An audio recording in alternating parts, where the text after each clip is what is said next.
And welcome to our adult education session.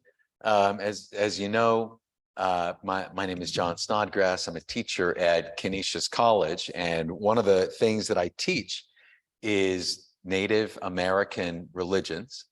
And so I'm going to be sharing today one of my Native American religion sessions. Before I do, let's see. So we're talking about law today. So this young lady got pulled over for driving 80 miles an hour. Saw the yellow lights in the rear view, not yellow, red lights, pulled over. The police came up, tapped on the window. She rolled it down. The officer said, "Ma'am, I'd like to see your driver's license, please." She said, "You know, you police officers are so disorganized. Why can't you get it together? Just yesterday, one cop takes my license away, and today you want to see it."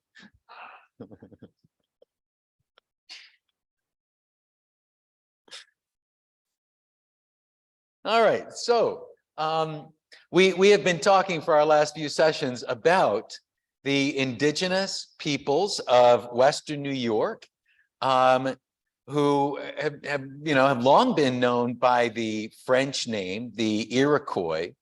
Actually, the traditional name for the indigenous peoples of New York is Haudenosaunee. It means the people of the Longhouse. And in this map here, we've got, these are the five nations as they were in 1650, the Mohawk, Oneida, Onondaga, Cayuga, and Seneca. And then after that, the Tuscarora were added as a sixth nation. This map here, these are independent tribes that are also joined together in what's called a confederacy. And we'll talk in a couple of minutes about what that means and how that applies. And as you can see, the row of them that make up New York State, they kind of saw themselves on the one hand as independent tribes, and on the other hand, as a kind of a large longhouse.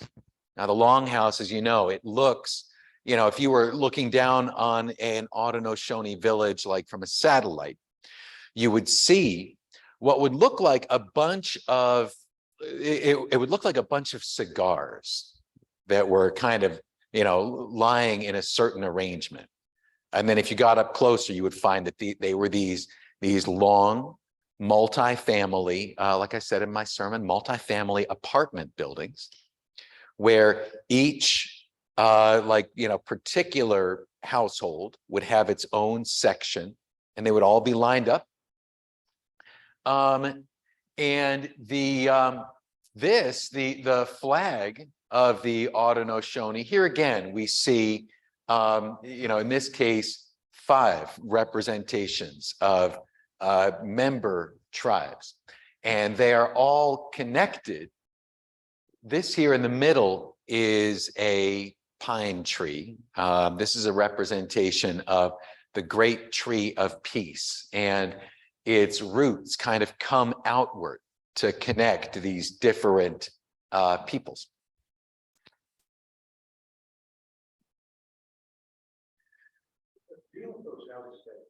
Separate petitions in them?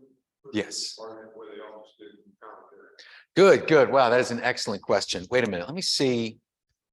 Somewhere I've got a picture. But yes, it would be, if you can imagine, it would be a row of like rooms, and you would hang like animal skins to separate out the different rooms. And each square, each section, each unit of this would have bunk beds on both sides. So it was, like a sleepaway camp cabin, or like almost like a military barracks, if you can imagine something like that. But it was these rows of bunk beds. You're trying to do better representation at the fort, because there were natives outside. They didn't have any houses inside or anything, but, and they're working on making the houses as representational as possible. Mhm. So that when they get finished, I don't know when that will be, but that should be fairly good. They have the canoe already what do you call it? Not a bird park, but Oh, yeah, dugout. Yeah. Yeah, and you're saying that they're going to like do a longhouse installation there? Studying about the houses. Right. Because Yes, But it isn't like a teepee or something. They don't. right. Yes. No, that would be, why the longhouse? I mean, it's because a teepee would be really stupid here in Western New York, right? Because that's, the benefit of a teepee, I mean, for the migratory, for the nomadic peoples of the plains, was that a teepee was this big bison leather tent that you could just roll up and like drag to the next campsite. But it's not the best way to stay warm in a Western New York winter. Is that a what? Yes. Yeah. So this, some of you may remember, because this was about 25 years ago. They minted a US dollar coin. And on the one side, there was a representation, a picture of Sacagawea with a baby. And then on the other side was this, which what we see here, we have these 5 arrows. That is one of the symbols of the Haudenosaunee Confederacy, which we'll look at in a couple of minutes. And it's wrapped up actually in, this is a representation of a wampum belt. So a wampum belt was, it was a woven belt, or in some cases a string, of shell beads. These were from the quahog shell, which, part of the shell is white, part of the shell is purple. And so they would, and I'm just amazed by this process, which I can't figure out, because how do you carve a hole? I mean, first of all, how do you break a shell into beads? And then how do you carve a hole in that? But somehow, and so the white parts of the shell, the purple parts of the shell, this design comes from wampum belts. As a matter of fact, sometimes you'll see this on a flag, on a bumper sticker, and the diagonal line will look almost like old computer graphics, like it's all made out of squares. And that is because it was traditionally made out of these shell beads. So when the French came, they looked at Iroquois wampum, and they assumed, because of the way that people like valued it, they assumed that it must be some kind of money, some kind of currency.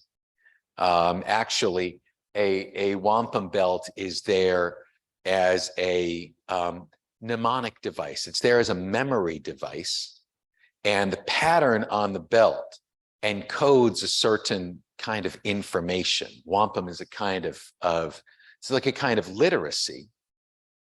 And then the keeper of that particular belt needs to remember how to translate, how to decode what the belt means. So what we see here, this is the most famous, wampum belt. This is the one they put on flags, the one they put on bumper stickers. But it's there really to encode this very important information, which is on the one hand, the individuality of these tribes, but also the unity of these tribes, that they're all connected metaphorically by the roots of this tree. And actually, I was reading recently, connected literally by, and I can't name the highway, but there's some highway that just runs all the way through New York State. which began as a trail connecting the centers of these different tribes.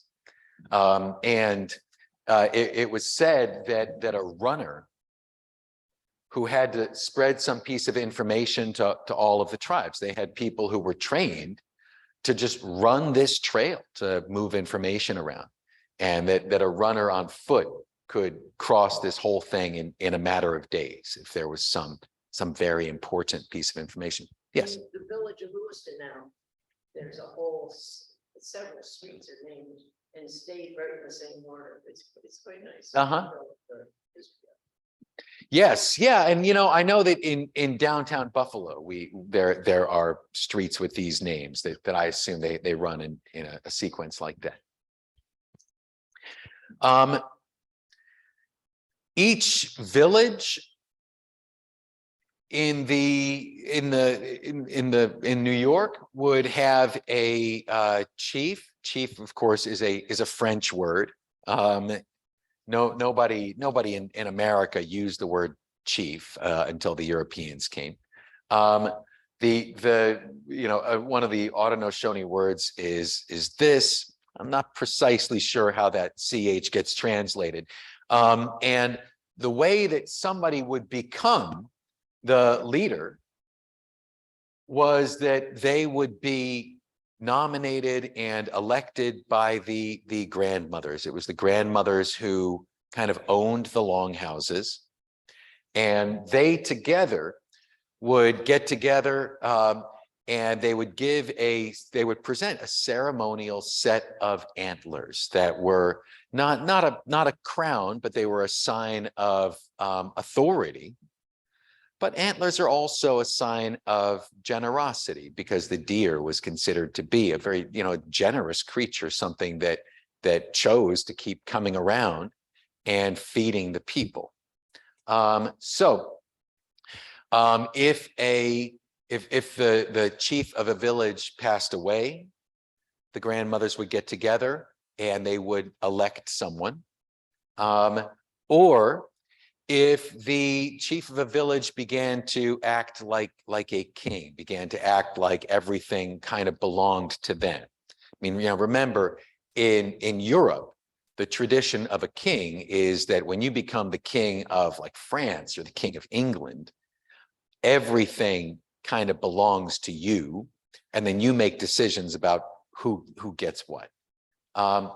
In an Iroquois village, it was kind of the opposite. Men could not own personal property. It was only women who could own property. If someone was elected as the leader, they could not collect taxes. They could not accumulate wealth. They did not even own their own house. And if the grandmothers started to notice that this person was becoming selfish or becoming a bully, then they would, the expression was they would dehorn him. They would show up, they would take the antlers back, they would change his name, and then they would kind of give it to the next guy.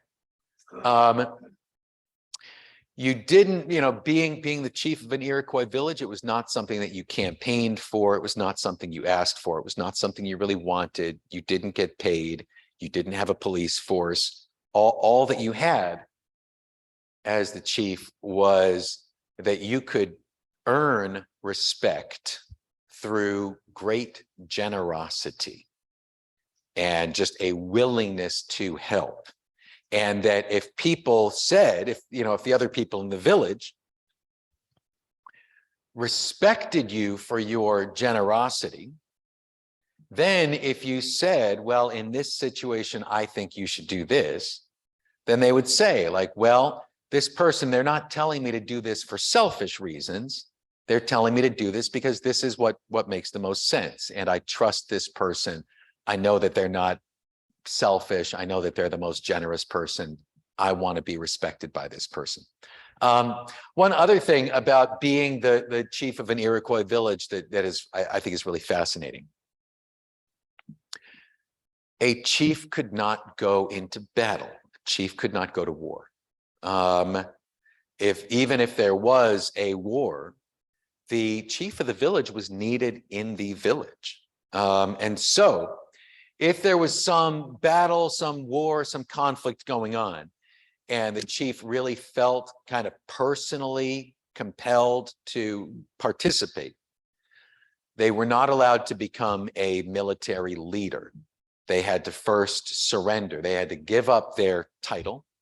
They had to stop being the chief of the village. The grandmothers had to choose somebody else. And then that person had to change their name, and then they could go into battle just as a regular warrior.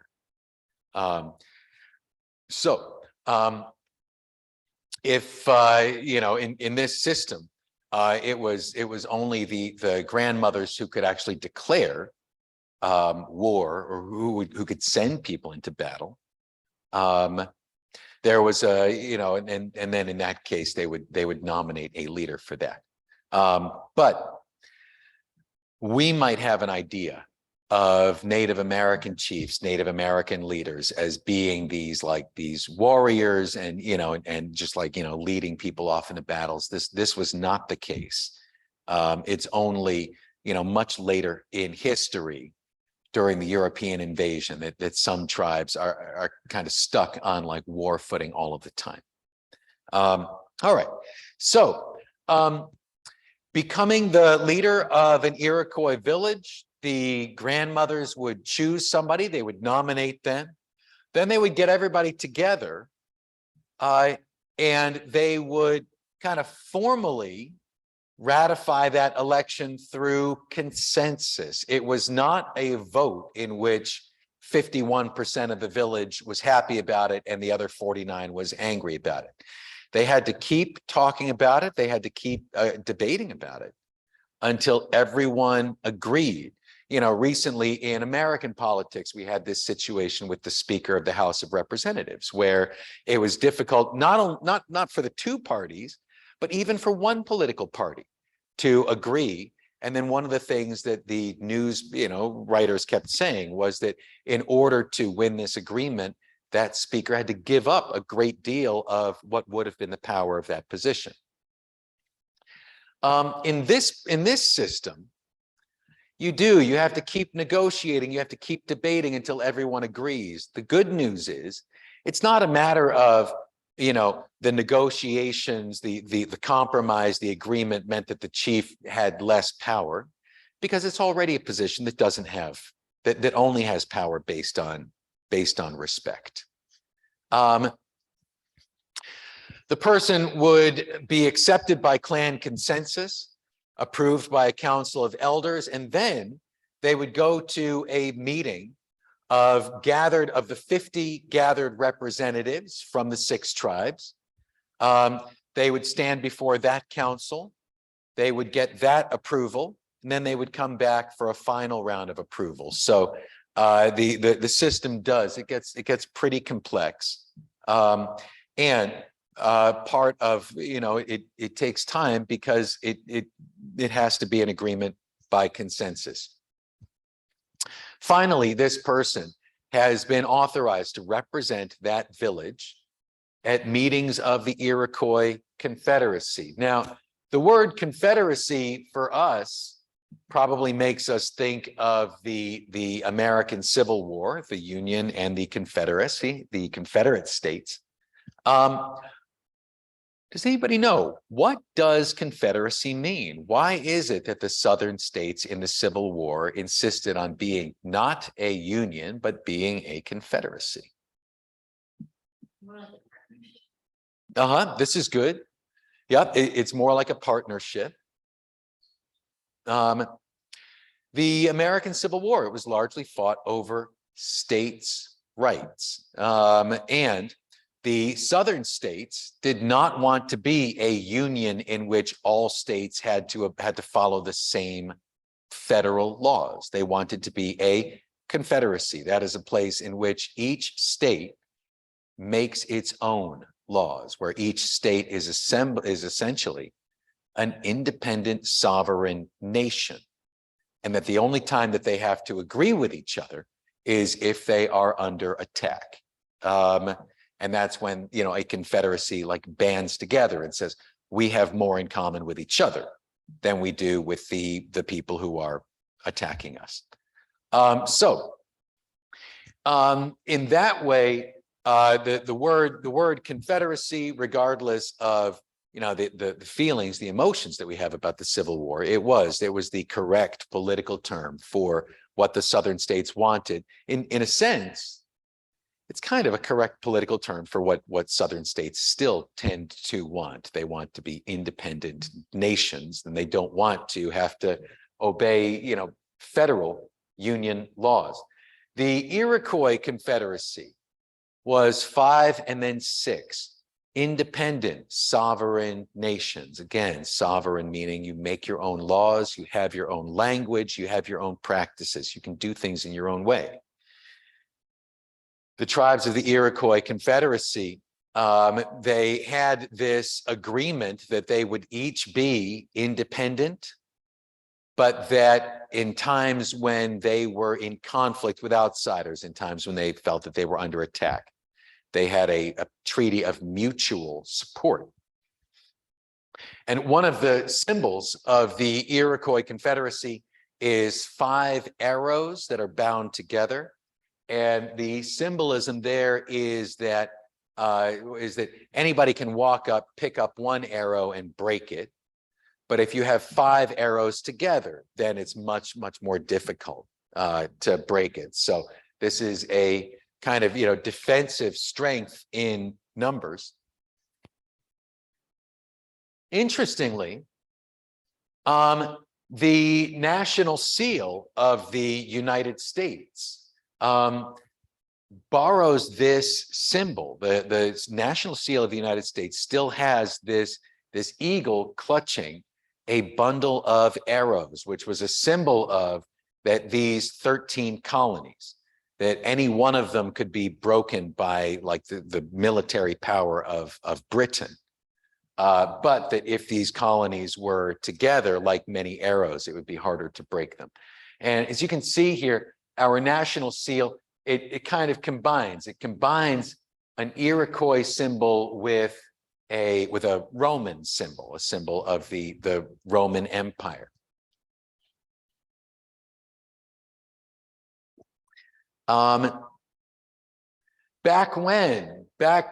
in the days of the 13 colonies, interestingly enough, on the 4th of July, but this was in 1744, this was before the 4th of July became an Independence Day.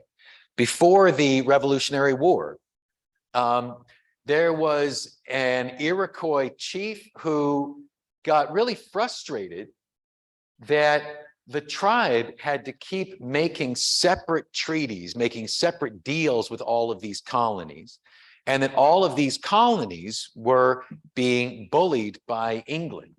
And so he got together, he got up at a meeting and he made this speech in front of the colonial representatives, encouraging them to form a confederacy, to form a union like the Iroquois. He said, "We heartily recommend union and a good agreement between you, our brethren. Our wise forefathers established union and friendship between the 5 Iroquois nations. This has made us strong and has given us great weight and authority with our neighboring nations. We are a powerful confederacy, and by your observing the same methods our wise forefathers have taken, you will acquire fresh strength and power." One of the people who was there when he made this speech was the guy with the printing press, who the colonial governments would send around to witness, take notes, and reprint Native American speeches. Benjamin Franklin, who took notes at this speech, and then he wrote, "It would be a very strange thing if 6 nations of ignorant savages should be capable of forming a scheme for such a union and be able to execute it in such a manner that it has lasted for ages. And yet a similar union should be impracticable for 10 or a dozen English colonies." Benjamin Franklin, we think of him as one of the inventors or one of the architects of democracy. We certainly celebrate him on the $100 bill. But Benjamin Franklin, he was clear in his speaking, in his writing, that the ideas for this democracy came partly from witnessing representative government among the indigenous peoples.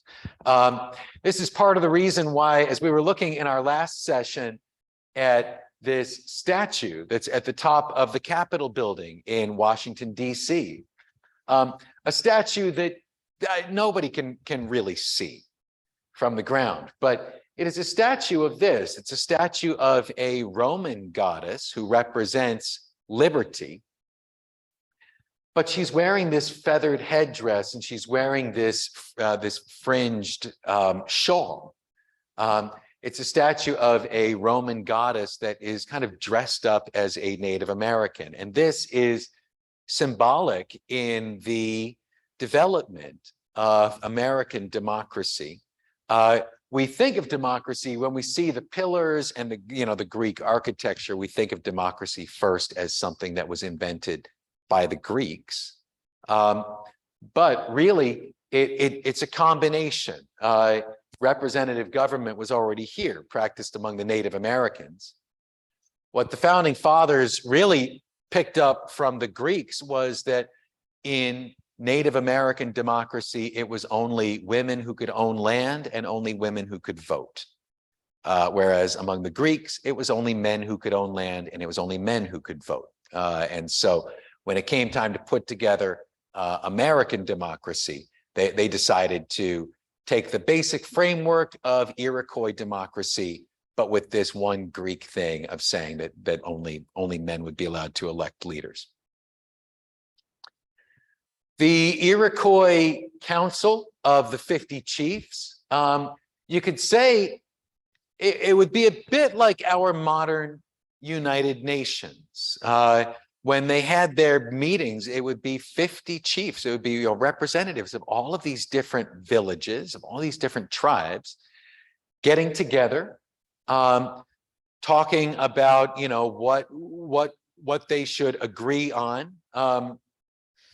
The responsive reading that we did today, which is known as the words that come before all else. When the 50 chiefs would get together for one of their meetings, the meeting would begin with that. It would begin, and that what we shared today was maybe 5 or 6 minutes. Actually, the speaker who delivered that in a traditional way, who would not read it, but memorize the sequence. They would memorize a sequence of 16 items. Items like the earth, the water, the trees, the animals, the winds, etc. And then it was up to that speaker how much detail they were going to go into. So we did this today. It was maybe 5 or 6 minutes, which is long for a responsive reading for us. In a traditional setting, that could take an hour or more. But the idea was that the chiefs of all of these different villages, before they could get down to business, before they could start debating things, they needed to agree on these 16 things that they all had in common. And the belief, part of the power of that, was that the time it takes before you start arguing, before you start disagreeing, first you need to remember, like, everybody here is thankful for water. Everybody here is thankful for plants and medicine and wind and rain and all of these things. So it would begin with this long responsive speech. And then they would begin bringing up issues of their own village that they felt in some way applied to the full community, the full Confederacy. In these meetings, there was no interruption allowed. As a matter of fact, there was a rule that somebody was allowed to speak for as long as they needed to speak, and that when somebody finished speaking, you had to wait a couple of minutes in silence, just in case that person realized that they had left something out. So, and here again, we need to remember that these people who are actually in this council, they're the people who were like selected and chosen by the grandmothers. They are people who have been chosen for their patience. They've been chosen for their ability to listen. This is not like a bunch of, like raving, savage warriors. This is a bunch of people who the grandmothers picked and said, we like this person because they are patient, because they listen, because they think before they speak and they think before they act. So if we could go back in time and if we were watching a gathering of this, it would look really different from the Senate, the House of Representatives, the United Nations. To us, it would seem incredibly slow. There would be a lot of silence while people thought very carefully about what they were going to say next. Good. No, that's a good question. Yes, women were allowed to attend these meetings, and they were allowed, to speak at these meetings. So yes, the 50 chiefs, they were all male, but women did have representation in this.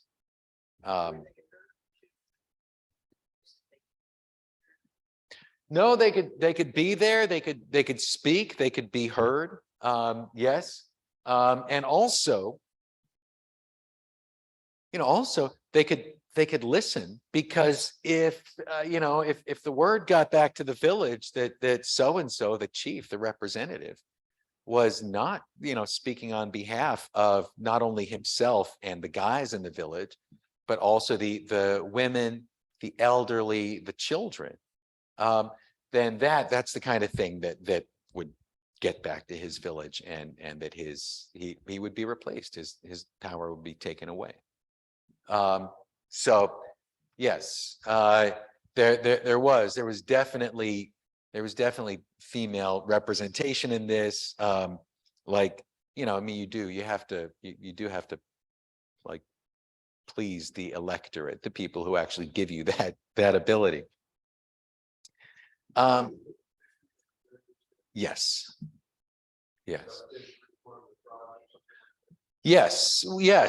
So the 6 nations, the 6 tribes, they were not equal in terms of like population number. So the 2 largest nations would have more villages and therefore more chiefs, more representatives. And then there were 2, and then there were 3 like smaller nations. And then the Tuscarora, which was the last to be added, was much smaller than those. So in that way, it would be like in the House of Representatives, like different states have a number of representatives based on population.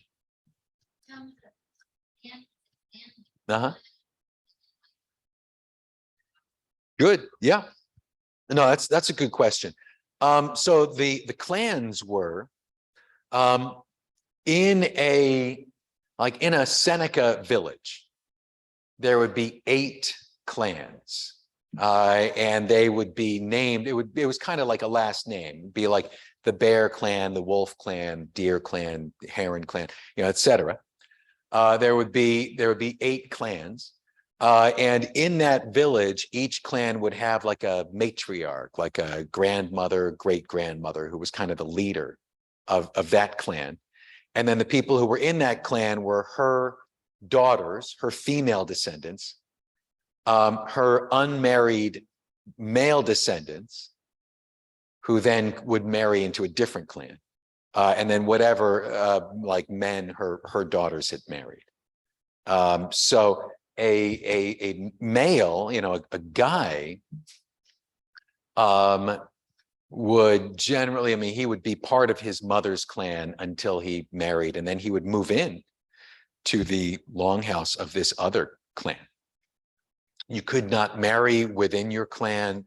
There were laws to make sure that things would kind of stay balanced. So within the Seneca tribe, for example, there were 8 clans, and these 8 clans, there would be a longhouse for each of these 8 clans in each village. In some of the smaller tribes, there would be like less clans. It'd be like 3 clans. No. Uh-huh. I guess I can't do my arithmetic very well, but how many, we had all this up, how many were in these 5 tribes? How many, you're asking how many like human inhabitants of Western New York? Good. That, and that is a question of actually great contention, because there's been this kind of tug of war in history books where like some, I mean, and it's really kind of based on the crime, the theft, the guilt of the destruction of Native Americans, and the question of how many people were here. Some estimates say that there were 25 million human beings in North America before the Europeans came. Others say that there were 1 million human beings in North America. The League of the Iroquois was pretty big. We don't have we don't really have a solid number. I would think somewhere maybe so it could be anywhere from 50,000 to could be more. It could be close to 1 million people. Well, that's kind of what I was trying to figure backwards, and I couldn't get there because I didn't know how much each one of them were. But I know that's a controversial issue. But if we got an understanding of their representation, we'd be able to come pretty close. Maybe I would say, from my research, it looks like a longhouse was generally 60 to 100 people. So if a village had eight longhouse structures, that could be like 500 to 800 people. I think sounds about realistic for a village. Smaller village might be 3 longhouses. That would be, like 180 to 300 people. And then there would be apparently about 50 of these villages. So I don't know where that puts us. 800. I am not the great mathematician. It is, and I'm just saying, if you were to like ask Google or even look up in books, how many human beings, how many Haudenosaunee people were there before the Europeans came, you would find a range of different answers from apparently reputable sources.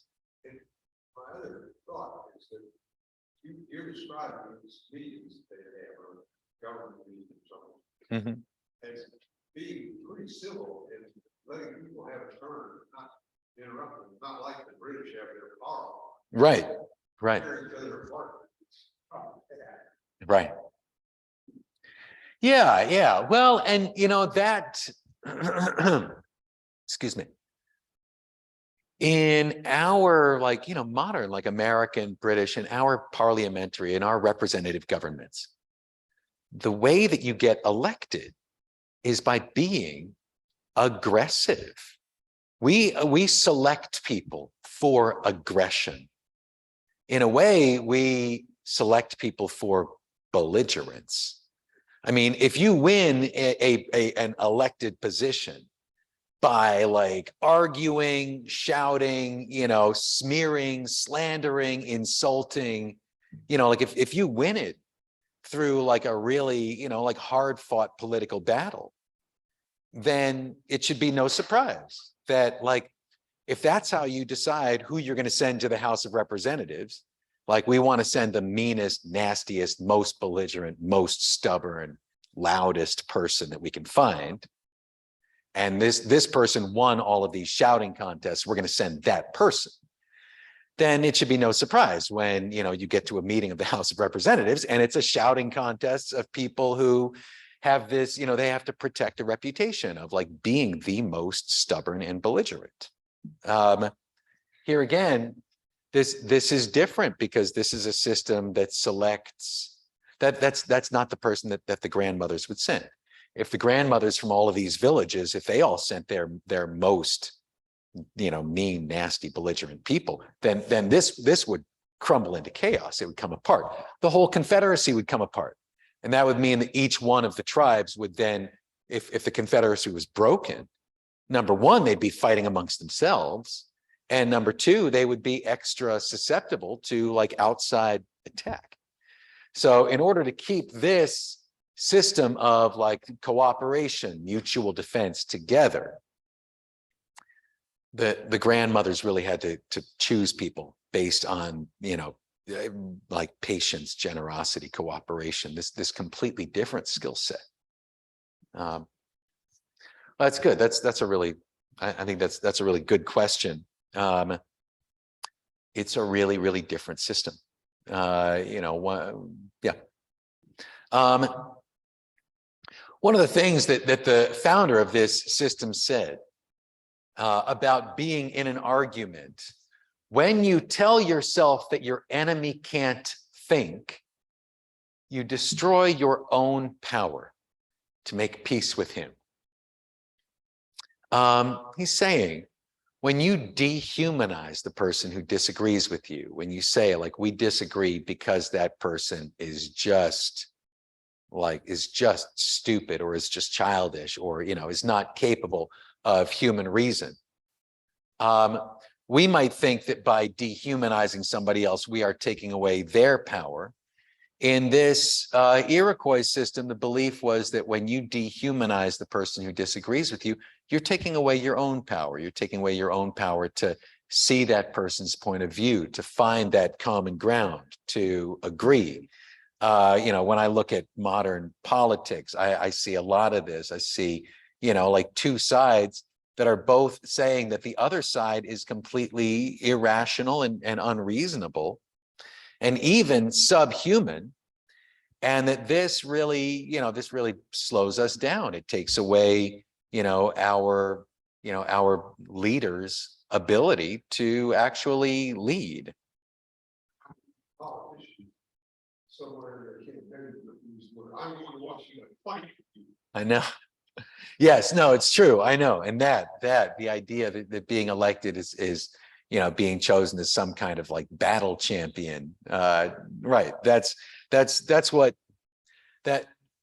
we do. You know, somebody else, our system, you know, our system was dreamed up by lawyers and plantation owners. I mean, you know, the Iroquois system was dreamed up by like grandmothers. I mean, so there's going to be a different core value system in there. Interestingly enough, when we think about this, back in the late 1700s, there was this big question in European and European American culture. Can there be social organization without monarchy, without kings? And what would that be like? What other kind of form of government is there? And so, you know, one of the people who was thinking about this was, you know, Benjamin Franklin and the founding fathers here in the United States. They were really trying to think to come up with what are the possible alternatives to English monarchy. Interestingly enough, another person who was thinking about that a little bit later was this guy, Karl Marx, and he was also trying to come up with an idea for some kind of non-monarchic political system, a system without kings and without private property. And so it's interesting to find that Karl Marx, as he was thinking about what socialism could be, also spent a good deal of time studying Native American oratory, and particularly Karl Marx was studying Western New York. He was studying like, well, how do they in New York State, they don't have kings, they don't have private property. How do they hold that together? One Native American speaker said, both of these systems kind of borrowed ideas from us. Neither one of the systems got it right. Both of these, I mean, this one, I'm sure we can agree is a mess. This one in history has also come out to be a mess. All right, but at least the intentions were there. Good. So, do we have any questions as we close out today? Yes. You focus your presentations to the Native Americans, New York. Was the governance of other Native American populations built along the same lines as those that you described? Mm-hmm. This seems to have been fairly common among Native American nations. This is a special case because the Iroquois were and are a confederacy, whereas most Native North American tribes were not part of something like this. It would be just that one tribe. But it is very common among Native American nations that only women could own property, and that women would elect leaders. That is not true of all. Some did have hereditary leadership, or some had other systems. But this was fairly common. I mean, this was pretty much the same political system that was practiced by the Iroquois, who were the biggest tribe in just south of here, and of other communities. Yes. Yes, please. Was it 8 clans per village? Good. In the what? How did they enter?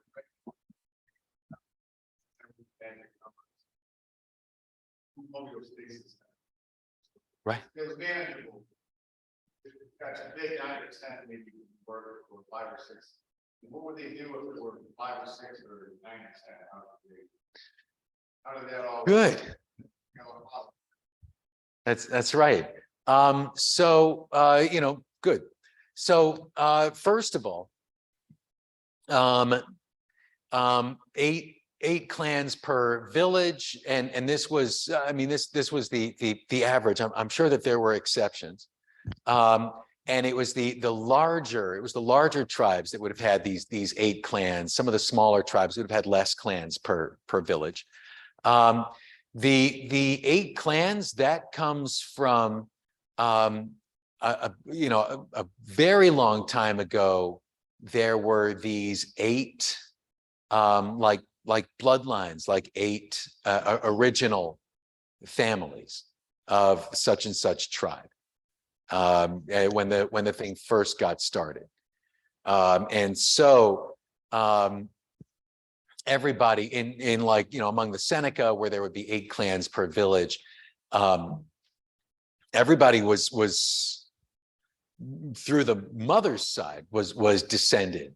The belief was that they were all descended from these original 8 families that had started the tribe in the first place. So it was not something where you could add another clan, and if a village, let's say a village, if a village was 8 longhouses, if it got to the point where it was 800 people, that's a lot of people to be interconnected in that way. So if a village expanded beyond that, it would generally split into 2 villages. And then half of each longhouse would kind of split off, and they would start a new village. Uh-huh. Second thing is we got Patrick Frank, Mars. Mhm. So over at the university, what's the dialogue? What's going to happen next? I remember we brought up the Confederacy before. Originally, it was the Articles of Confederation, which was too loose. The modern nation state to withstand what happened in Europe and change that. Yeah. So I get that the South still thinks that the Civil War is a war of repression. I understand that, but kind of feel like for me, the country experiment that peak and when kind of comes down a little bit. Uh-huh. What's that? How we manage ourselves with $30 trillion of debt and we still have wars, Uh-huh. income disparity, problem we could solve, but our resources are not happening. Hopefully, we have enough stuff to do it. Yes, yes. No, that excuse me. That's a really good question. That that's obviously a corner that I cannot see around. But part of my interest in teaching college students about this is to encourage them to think about like we live in this society where competition competition to be the best or competition to amass private property. We are so deeply driven by competition. And yet, I feel like that can be really isolating. So I personally, I like to encourage college students to think about what would a society look like if instead of being built around competition, if it was built around communalism and cooperation. Not necessarily I'm not saying necessarily like socialism or communism, but communalism, people working together and cooperating. And I encourage college students to think about that. I must say, you asked part of your question, like what do college students think or say about that? Very little. As a matter of fact, a lot of them might recognize this guy from the $100 bill that they saw in some rap video. A lot of them wouldn't recognize this guy unless they saw him on a T-shirt somewhere. They're not thinking. I think that I'm a little bit. I'm concerned. I'm afraid as a teacher and as a father that young people believe that the past is all a mess and that there's nothing to be learned, and that the past is nothing but injustice and racism and war and all of that stuff, and leading to the problems of the present. So a lot of my students are not thinking real hard about what's next. They're mainly thinking about they're mainly hiding out in the digital paradise. So that's a good question. I think that it is. I think that it's through studying other cultures that we can kind of open our minds to think more clearly about these things. But I do not know what's coming next. Value history and value that everyone. Is there a way to connect, like I'm a part way of life that presented with the same problem until you learn to solve it? Whether you're a child, you're growing up, how many times they're telling you not to do that, in the country you learn not to do that. We didn't have lesson what experience in your own life to what's gone on in history for the last 200, 400, 5,000. We still can't miss it all. No, it's true. I know.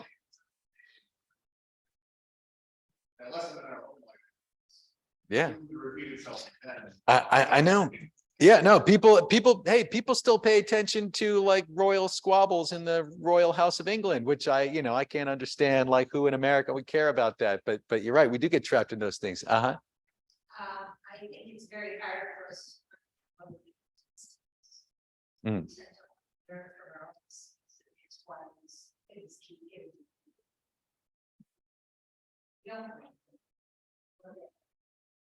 Yeah. Well, yeah.